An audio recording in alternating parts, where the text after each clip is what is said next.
Hello everyone. So আমাদের কাছে একটি প্রবলেম আছে -4, এটাকে পোলার স্থানাঙ্কে প্রকাশ করার জন্য বলছে। সো এর আগের ক্লাসে আমরা শিখছি কিভাবে পোলার টু কার্টেসিয়াতে যাওয়া যায়, কার্টেসিয়া থেকে পোলার আসা যায়। সো এখন হচ্ছে আমরা ম্যাথ সলভ করব। So let's start.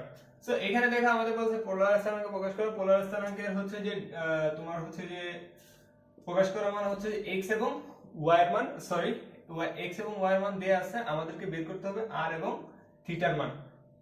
পোলার স্থানাঙ্কে তোমার বিন্দুর অবস্থান নির্ণয় করে কে? r এবং থিটা।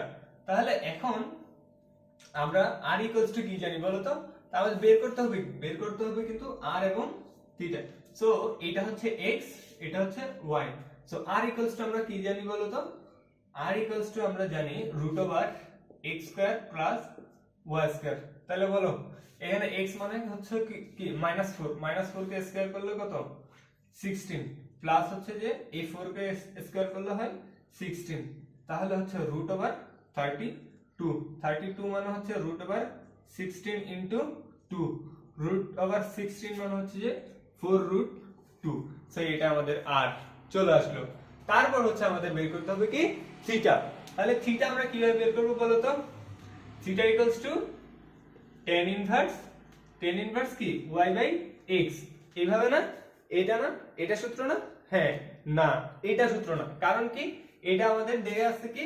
এটা হচ্ছে মাইনাস। এটা কি মাইনাস কোথায়? থার্ড কোয়াড্রেন্টে। আর থার্ড কোয়াড্রেন্টের ক্ষেত্রে সূত্র কি? এটা না। থার্ড কোয়াড্রেন্টের ক্ষেত্রে সূত্র হচ্ছে pi plus tan inverse y by x।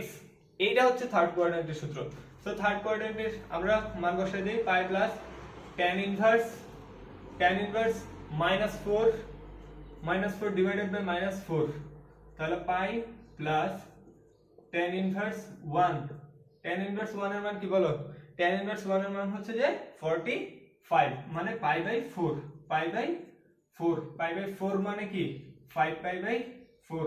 So এটাই হচ্ছে আমাদের থিটার মান। তাহলে আমরা r থিটা কি লিখতে পারি বলো তো? 4√2 5 পাই বাই 4। তাহলে বলো খুব কঠিন? একদমই কঠিন না। পোলার টু কার্টেসিয়া টু পোলার একদমই ইজি।